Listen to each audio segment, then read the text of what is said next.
Welcome back to the channel, guys. Today's a really special one because at the end of this video, I get to reveal to you what the livery is gonna look like for this year on the competition car. It's two people currently working on the other side of the car, getting that all applied. We'll introduce you to them in a little bit, but we're gonna be working on the intercooler piping and just finishing up a couple little things in the engine bay before we can show that to you. We're gonna try our best to try and film it in a way that you don't see it until then, but I mean, you'll probably see a few hints here and there of what's going on. But anyways, I hope you're excited. Put your guesses down in the comment section. Now we got to do some intercooler pipe stuff, so let's do that.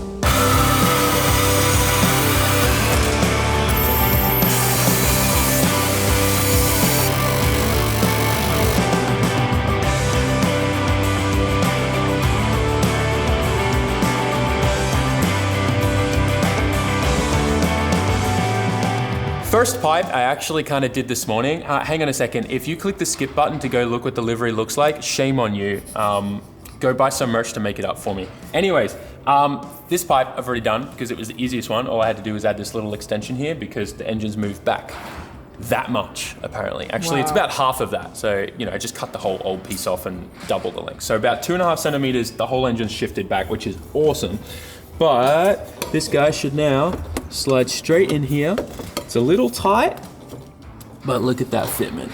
Like 5 mil? Perfect. Yeah, about 5 mil, maybe like 8 mil.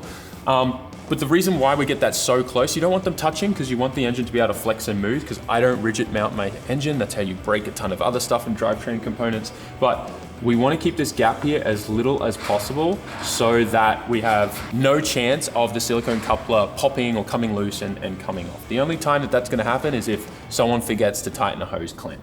But I have thought about going down the route of HD clamps. It just doesn't make sense for me to change it to HD clamps at this point until we redesign the whole front end. My goal at the end of this year is to have the entire car stripped down to a bare shell and rip out the old cage and rebuild this car from the ground up. If finance allow us to. But that aside though, this side is done. Now we got to work on this side, which is the hardest side. But we should be able to get away with it, I think, with 245s coming up from here. Just this weird angle under the headlight's a little difficult to work with. And then it comes straight into here. Something you might be noticing as well is like this engine package is going to be making anywhere from 1,000 to 1,200 horsepower. Why do we have such a small throttle body, and why are we only using 3-inch intercooler piping? The reason for that is the guys at Plasmaman and tons of other people in Australia that have high horsepower builds have really found that you don't need to move to one of those bigger throttle bodies unless you actually need it. Especially when it comes to like V8s and stuff like that, you know, those guys are running 100 mil throttle bodies. That makes sense because you've got a lot of displacency. But on 2Js, Barras, RBs, a lot of the guys are still running 74 mil throttle bodies to get the best throttle response for that power. So running a 74 mil throttle body, 3-inch intercooler piping, it's kind of all we need for that power goal, which is awesome. I love the throttle response that this gives me. I have used an 80 mil one before, and there was a noticeable difference when I stepped down. No power loss whatsoever, but a massive gain in mid-range and throttle response and that transient lag. It was incredible. So it just goes to show that bigger isn't always better, especially when it comes to this kind of thing.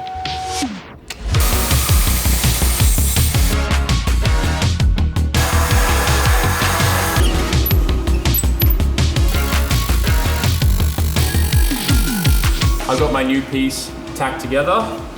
How this is going to go in is under the headlight like that, and then about an 8 to 10 mil gap there, which when we pull it a little forward, so there's a little gap between the intercooler, it closes into a 5. And that's pretty much spot on, so much better than what was there before. I'm also opting to not use a blow-off valve this year because we're using anti-lag and stuff like that. It just doesn't really make sense. We're not going to really be using the blow-off valve at all with anti-lag enabled, so this just makes way more sense to do that. Also, Garrett turbos are the best in the world, and even though they advise you to make sure you run a blow-off valve, I pretty much don't run a blow-off valve on all of my cars, and they never miss a beat. So in the old days, yeah, but new turbo technology has come a long way, and it can handle a little bit of abuse.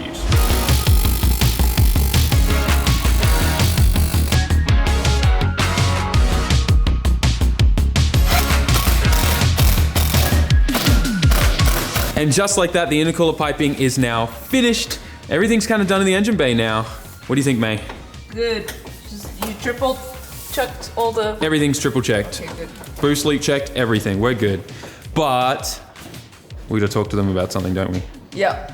First of all, if you made it this far without clicking the skip button, congratulations, pat yourself on the back and leave a number 6 that's bad luck, number 7 in the comment section. But what me and I wanted to talk to you guys about is this number 11 behind us. Last year, we gave you guys the opportunity to support us with our Formula Drift program, and every single person's name on here represents a person that supported us that way. So if you want to get your name on the comp car, especially with the new livery, it's going to look fire, it's going to be on the roof in the number 11 again, and it's going to be amazing. So head to sammit.net and you can find the option there to support the Formula Drift program. But we have something very, very special as well that we've just put together on the website. As you guys know, Tomei Powered has helped us out immensely with our engine program for this year's Formula Drift season, and we wanted to do something special to not only give back to them, but to give back to you guys, because we wouldn't be in the position that we're in today if it wasn't for your support watching the videos every single day. So that aside, we've made, for the first time ever, Tomei's never done this before, but we've done a collab merch pack. You can go check it out now on sammit.net. It comes with a bunch of limited edition items that will never be made again. So there's a 2-week pre-order window, and once that time ends, you can't get it, ever. So make sure you go place your order right now on sammit.net. But wait, there's of course more, because I have 6 pistons and 6 conrods from last year's engine that I can't use anymore that are damaged, and I'm gonna get myself and the team, May and Daiki, to sign them, and we're gonna give them to 12 lucky people that place an order over these next 2 weeks. So go to sammit.net right now and place your order, because you'll get limited edition collab Tomei and Sammit merch, plus a chance of getting a piston and a conrod, and you'll be supporting us this year with the Formula Drift season, and I'm really hoping for good results.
So you guys have pretty much seen the car come together now, and the livery is looking incredible with this side and the bonnet getting done, but I haven't introduced you to these two people. This is Ben. Hey guys, how are you? And this is Belle. Hey, how are you? This guy, these two are a partner duo, and they are smashing the car out. It is looking incredible. But you guys are from Australia, right? Yeah, Wollongong. It's actually Wollongong? an hour south from Sydney. So you guys just flew out for this, or you got other stuff going on?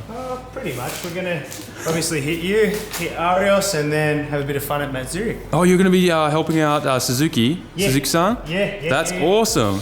And then, so I first met Ben actually at Matsuri last year or the year before? Maybe 2 years ago. Year before.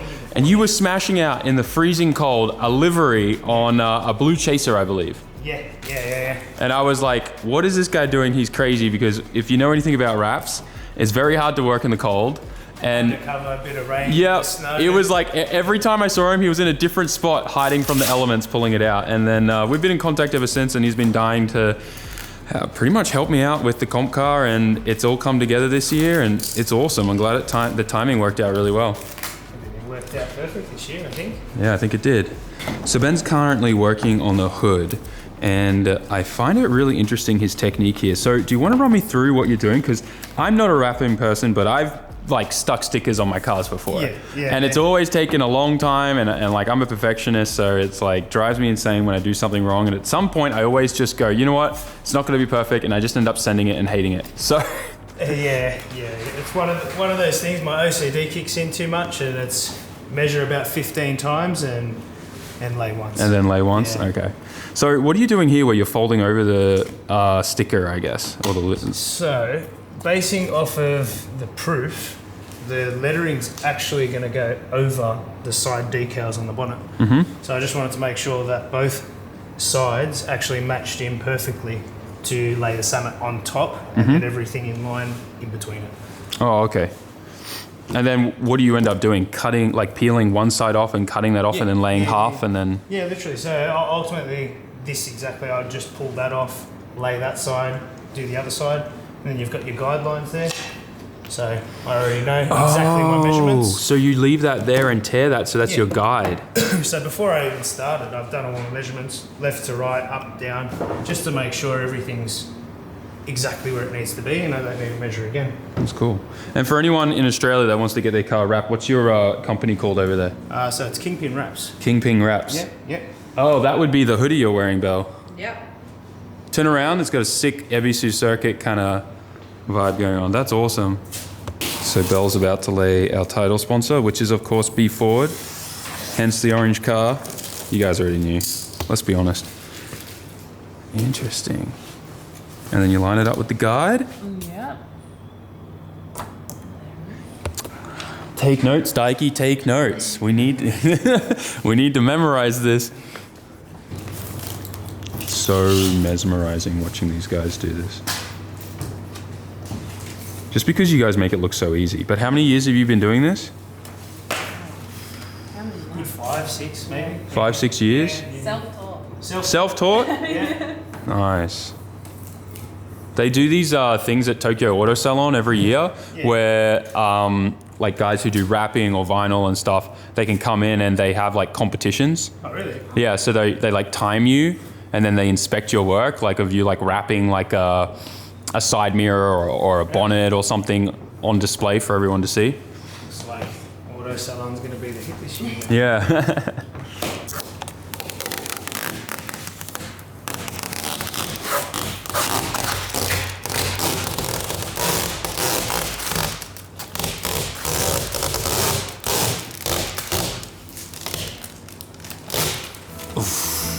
So good.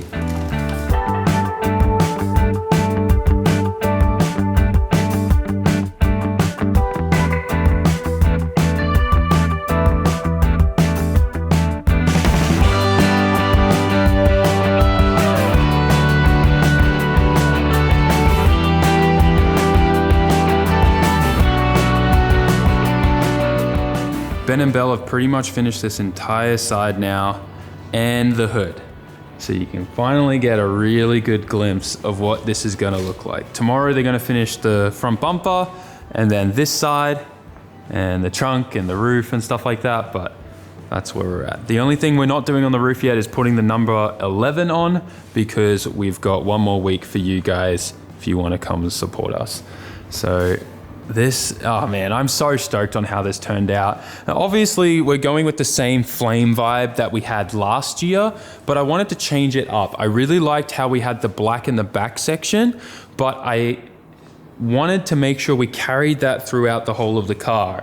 And we changed the colors of the flames. Obviously, we've added pink in there as kind of like, you know, homage to Yashio Factory and everything. And we wanted to obviously try to have that in there amongst with the B Ford new painted orange car, but I think it turned out really, really well. And there's obviously a few brands on here that we need to talk about that are new, and just I'm really excited. I think this year we've aced it with all the brands that we're working with, and I think it has really turned into something super special, this livery. I'm super stoked. What do you think, Ben? Is this like probably one of the most complicated things you've done before, or is this like kind of on par? Done something, a few things similar, but this is definitely up there with some of the craziest stuff. Yeah? Yeah. What do you think of it? Does it match well? I think it works perfect, actually. Yeah, I'm The stoked. colours, the black on the rear end looks awesome. The pink flick through it. It I don't looks think so it could really good. changed much, to be honest. No, it looks awesome. It looks awesome. Yeah, and last year we had about a bit of funkiness happening here and stuff, but I think we blended that in really well there with like the black flame and stuff. Oh man, it looks so good. The back bumper, I had the guys obviously paint that black so that it didn't need to get wrapped black, so that's a huge saving. And you'll see there'll be more flames kind of coming on the trunk and the roof and stuff like that as well. But yeah. All right, let's quickly go through some of these names. I know you guys probably have a lot of questions. Let's start with the companies that we've already been working with for a while, which is HKS and Chase Bays. HKS is looking after our suspension this year. Chase Bays, if you want a good looking bay, you go to Chase Bays. All the power steering stuff they make, as well as washer bottles, as well as like catch cans. You guys know we have Chase Bays in pretty much all of my cars, and it makes it look good. Also, their heat management stuff is epic, so definitely check them out. Moving on, obviously, Be Forward. We've got SB Tools. SB Tools have come on board, and they're going to be looking after our shop. We have a huge package coming from them soon. Tomei obviously helped us out immensely with our engine program. Advan wheels, as well as the Yokohama tires once again. But this one I'm super excited about. Licky Moly. I'm super stoked because they've come on board and they're looking after all of our oiling needs for the program this year, which means we're going to be sorted. We've got a good high quality engine oil, gear oil, and everything we need to keep this car running. If you guys know anything about comp cars, we're changing oil in these engines and transmissions and stuff every single day that we run this, sometimes even halfway through the day. It depends. But yeah, moving on. Be Forward is obviously our title sponsor. If you guys need any cars exported out of Japan, you know who to hit up. Dishworks looking after all of our fueling needs, fuel pumps, injectors, the fuel lines, Yokohama, tires, Tomei, once again, Uniclutch looking after our clutches, Garrett, guys, you already know, Garrett turbos are the best, Yashio Factory for the aero, Simajig for the sim upstairs, or Sim Magic, however you say it. In Japan, everyone says Simajig, but I know in the US and Australia, a lot of people just say Sim Magic. Just Engineering for the angle kit, and Drive Shaft Pro for the drive shafts that we are running in this car, as well as all my other cars that have custom transmissions and stuff. You can see all the shafts there. But yeah, that's pretty much a good run through. I don't think I'm missing anyone else. Except Link, of course. Wait, some of the stickers still aren't on, but you get the gist of it. Link ECU is on there as well. They look after all of our engine management stuff, and there's still a Radium sticker going on because Radium looks after our fuel cell, which is super important for this car. This thing is amazing. It has a fuel sender unit as well, so it tells me how much is in the tank. And this is a big boy tank. I like a little bit extra weight in the back. I know some people don't, but I like this. It adds weight to the car.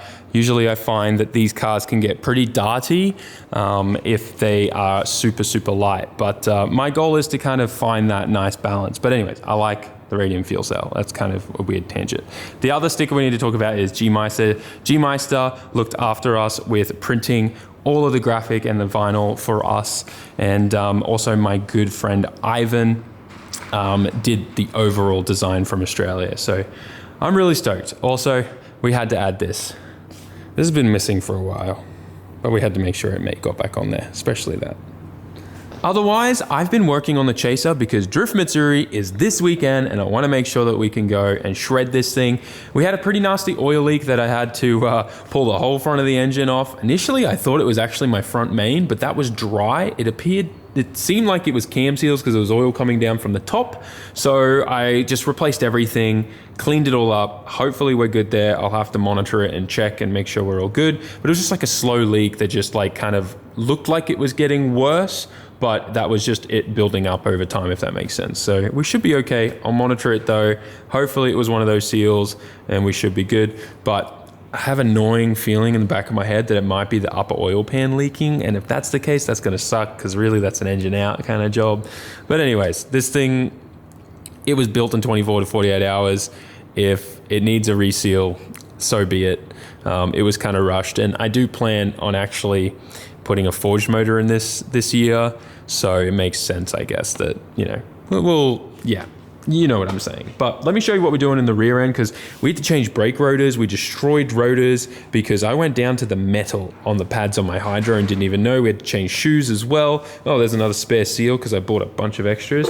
But we had to get some fresh rotors on. brand new pads here on my Willwoods. I guess the old pads were super soft, and I didn't realize that they wore through so quickly, but we were metal to metal pretty much on these. I wonder if I can still find them somewhere, but it was pretty wild. I've never run brakes down that low before, so I was like impressed in myself actually. I have them here. That's the old shoes. The shoes weren't so great and hot either. They're pretty worn. Not the greatest. Like meat in some sections, but no meat in others. We had to change a bunch of heim joints that were wearing out too in the front end. Just kind of normal with ankle kits. Looks like the boys already tossed those brake pads in the bin. I really wanted to show you guys how bad they were because I was kind of like impressed with myself for being that bad. But like you can really tell on this rotor how badly worn it is on the inside. It's pretty nasty. But anyways, fresh rotor, fresh pads. Should be good. It's funny because it was only the hydro that was worn down. Oh man. Oh, maybe I need to just stop using the handbrake, the hydro altogether. Anyways, that aside though, this thing's doing great. Still good compression. It's like 155 across the board with the cams and everything. So should be good. I think it'll last a couple more mid-series, but just got to keep maintaining it. Obviously with the Livery, there's still a fair bit missing, especially with the front bumper. And there's a few brands that we missed before that I want to make sure we talk about quickly. Which is obviously RTEC and PRP will be going on the front. RTEC, you already know, I use their manifolds on all of my cars. They are the world's best flowing manifolds. I have never ever had a 45mm gate on an SR with straight boost control. Like I'm talking like amazing boost control, no back pressure issues or anything. Same with the RB. My RB setups are running 45mm gates. Usually you need at least a 50 or a 60. The comp car, over 1,000 horsepower with a 50mm gate. That's kind of unheard of with a lot of the other manifolds out there. So RTEC is the best, and then PRP, they make all the best parts for your cars, and they also make all the parts that you need if you want to make big, reliable power, especially the 2JZ billet oil gears that we put in this thing that are going to keep this thing alive. All of that aside though, we're going to wrap up today's video, but before we do, if you want your name on the comp car for this season, make sure you go to sammit.net and check out the private sponsorship options. It'll be something similar like this, and depending on which tier that you pick, depends on the size of your name that will go on there. Thank you again to all of you that choose to support us with our journey. I'm really excited about this year. We've made a lot of changes to the car, but also to myself. And I'm just glad to have you all along for the journey with me. Like, comment, share, subscribe. Check out the Tome pack as well on the website. And I'll see you in the next one. Peace.